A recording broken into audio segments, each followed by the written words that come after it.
वक्रतुंड महाकाय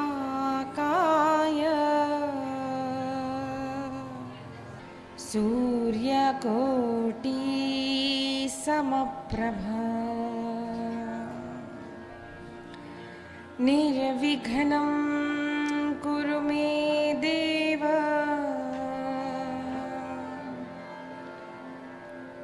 सर्वकार्येषु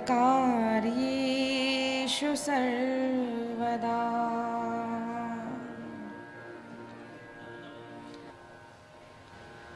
शुकाचार्य वर्णन करते हैं राजन, अजामिल का आख्यान सुनाया, उसके पश्चात त्वष्टा की उत्पत्ति, त्वष्टा का कोप, वृत्रासुर की उत्पत्ति, इसकी कथा आती है। एक राजा चित्रकेतु नामक अपने अहंकार से भगवान महादेव में दोष देखता है। तब पार्वती ने शाप दिया और वह चित्रकेतु असुर बना, वृत्रासुर बना, लेकिन तब भी वह परम भक्त था। इसीलिए सुंदर श्लोकों में, 4 श्लोकों में उसने भगवान की स्तुति की है।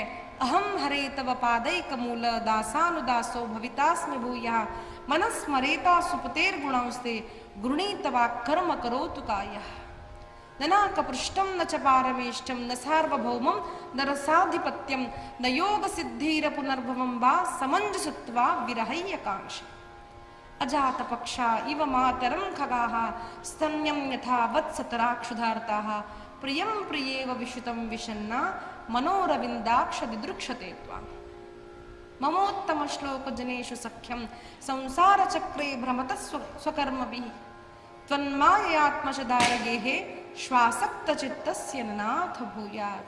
सुंदर भगवान की स्तुति की, मृत्यु से नहीं डरा है और इंद्र से वह वृत्रासुर मारा गया और भगवत धाम को प्राप्त हुआ है।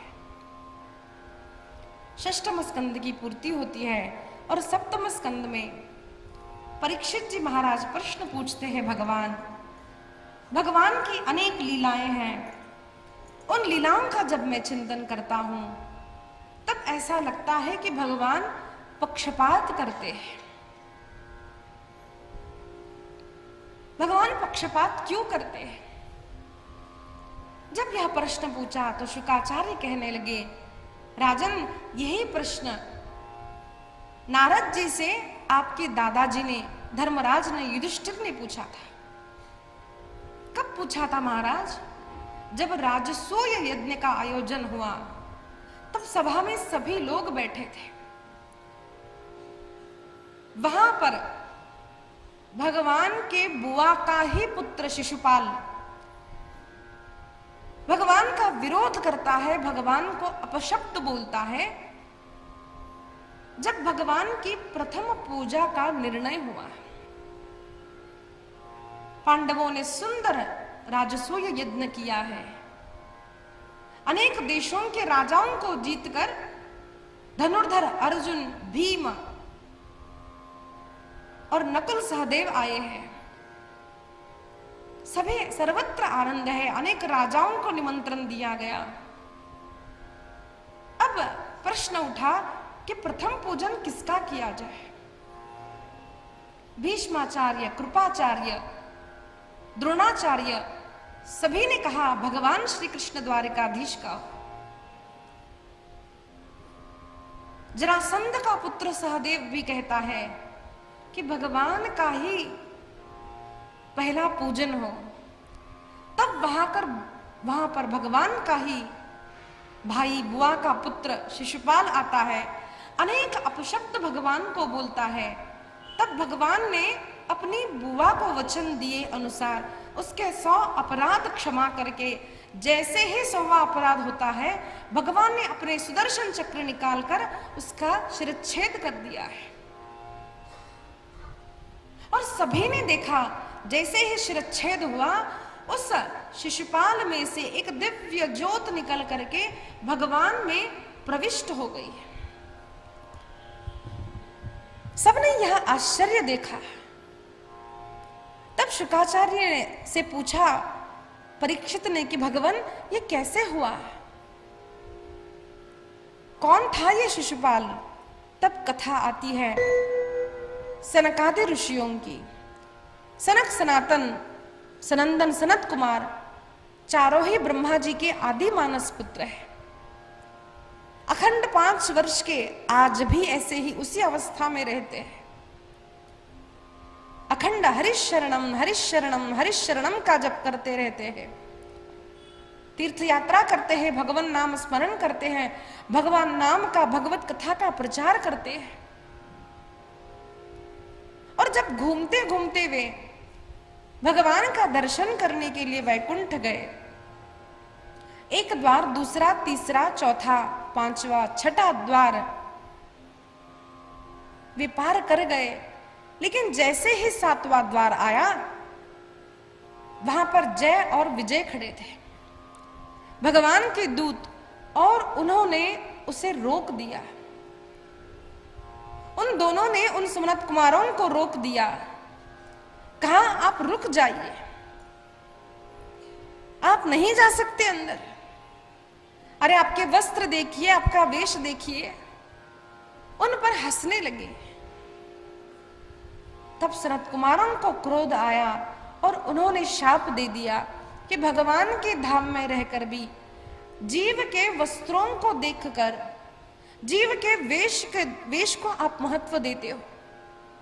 ये तो मानव की बुद्धि है, इसीलिए आप जाओ, असुर बनकर पृथ्वी पर 3 जन्म लो। जय और विजय दोनों ही बहुत घबराए। तभी वहां पर भगवान नारायण प्रकट हो गए। श्री नारायण भगवान की। भगवान तत्क्षण प्रकट हो गए, दोनों ही भगवान के चरणों पर गिर पड़े। सनत कुमारों ने भी क्षमा याचना की। तब भगवान ने कहा ये तो मेरी इच्छा से हुआ है।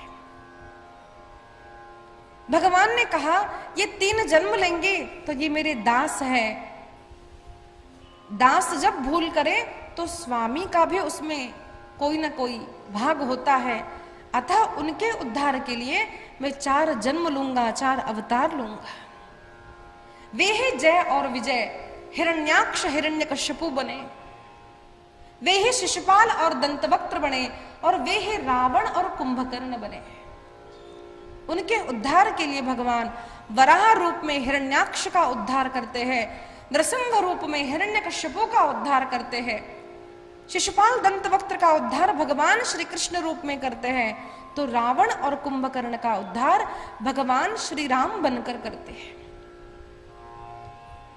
भगवान ने कहा यह तो मेरी इच्छा थी, और वही जय और विजय में से एक शिशुपाल था आज जिसका उद्धार हुआ, और उसने भगवान के अंग में प्रवेश कर लिया। शुकाचार्य भगवान कहते हैं राजन, भगवान कभी भी पक्षपात नहीं करते। भगवान की लीलाएं कदाचित हम समझ नहीं सकते। भगवान मानव का पक्षपात नहीं करते, भगवान धर्म के पक्षपाती है। ऐसा ही प्रसंग रामायण में आता है।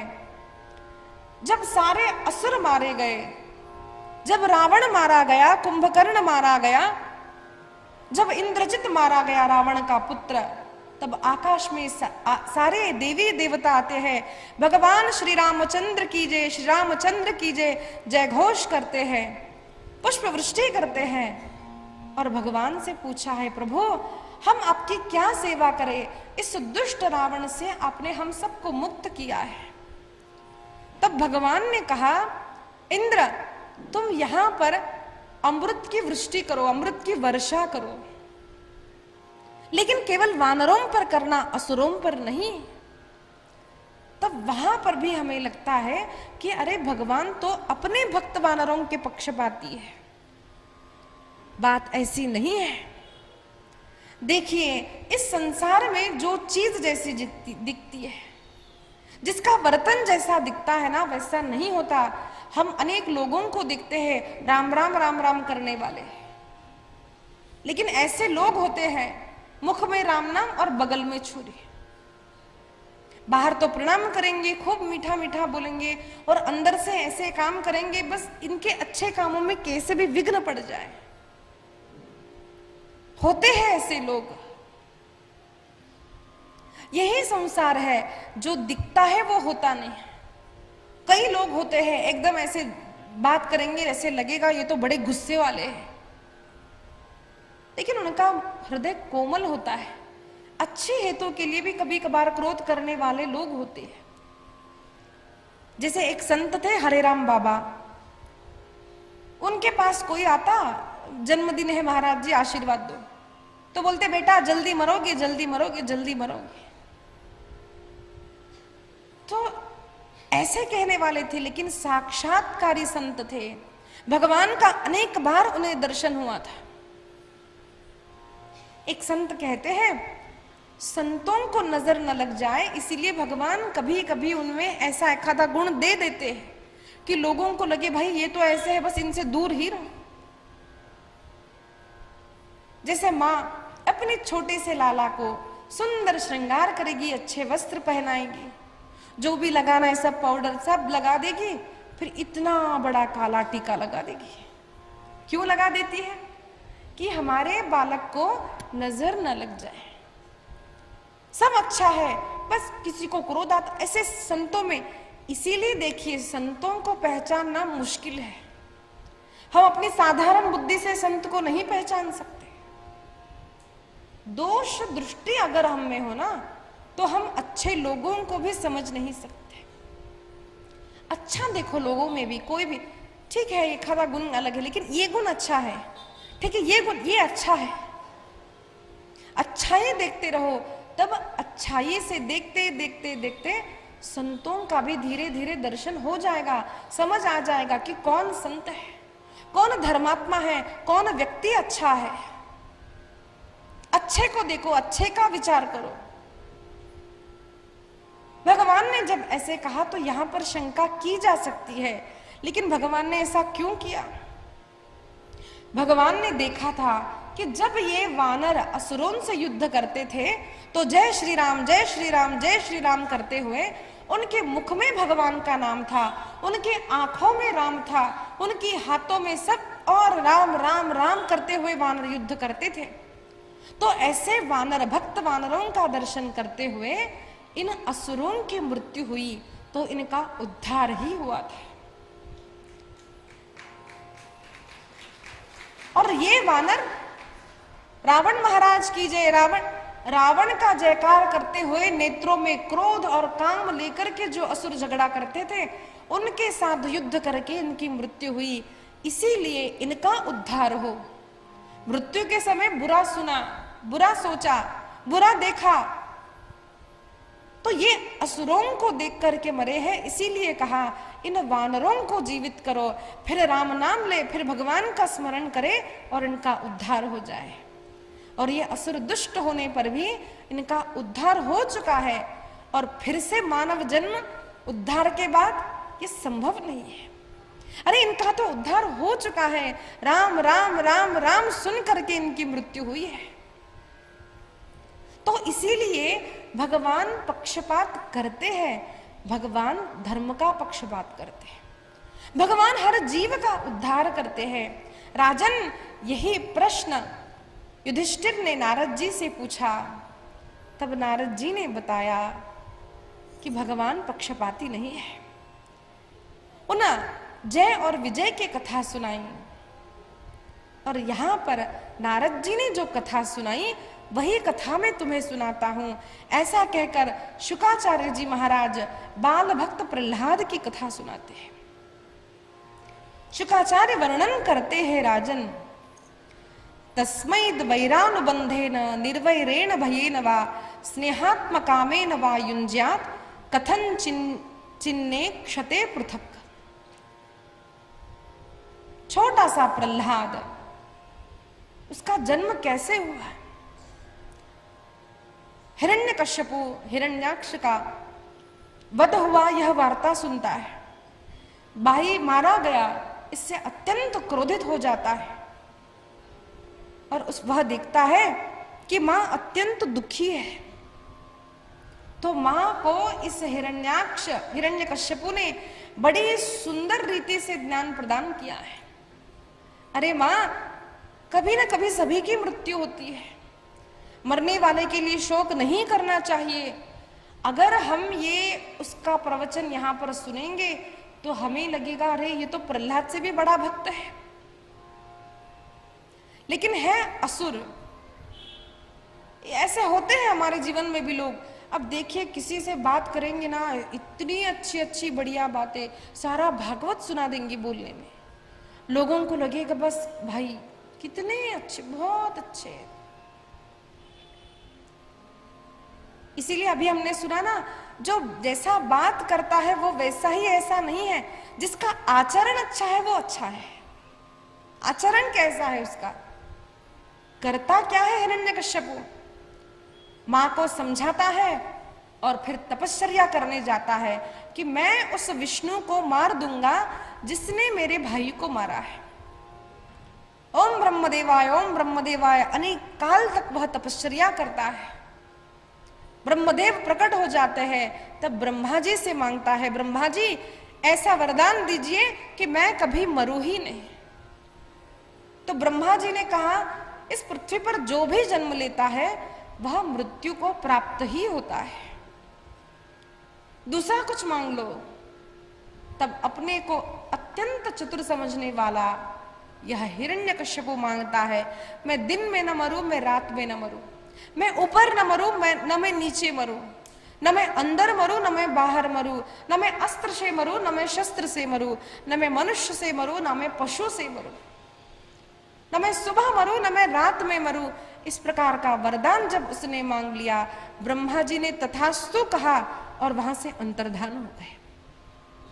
अब वह समझने लगा कि मेरे जैसा बलवान कोई नहीं, सुबह नहीं, रात नहीं, दिन नहीं, रात नहीं, अंदर नहीं, बाहर नहीं, ऊपर नहीं, अरे मुझे मारेगा ही कौन। और अब उसे ऐसा लगा मैंने मृत्यु को जीत लिया। उसने पूछा कि मैं 12 महीने में कभी भी नहीं मरूं, अब 12 महीने में नहीं मरूं तो मरूंगा कब? यानी मेरी मृत्यु नहीं होगी। अहंकारी जीव को लगता है कि मैं तो बस सदैव जीने वाला हूं, अत्यंत अहंकारी हो गया। और जब वह वापस लौटता है सो सारी प्रजा में त्राही त्राही कर दी है। पहले आज्ञा कर दी, यत्र यत्र द्विजा गावो हो वेदाः वर्णाश्रमा क्रिया तंतन जनपदम यातः संदीयत वृश्चता। अरे जहां जहां गाय है वहां हिंसा करो, जहां जहां यज्ञ है वहां हिंसा करो, जहां जहां ऋषि है, जहां कथा है, जहां संत है वहां विध्वंस कर दो। क्यों? जहां गाय है वहां धर्म है, जहां गौ सेवा है वहां धर्म है, जहां संत है वहां धर्म है, जहां कथा है वहां धर्म है, जहां यज्ञ है वहां धर्म है। सारे स्थानों को लोग भ्रष्ट करने लगे और वो समझने लगा कि मैं तो सारे लोगों को जीत लूंगा। अत्यंत त्राही त्राही इसने मचा दी थी। अतिशय दुष्ट यह हिरण्यकश्यपु सारे मंदिरों को बंद करता है, लोगों को कहता है मैं भगवान हूं, मेरा नाम लो। लेकिन कोई कितना ही दुष्ट हो, कोई जीव कितना ही स्वतः को बुद्धिमान समझता हो, लेकिन उससे भी अत्यंत बुद्धिमान भगवान है।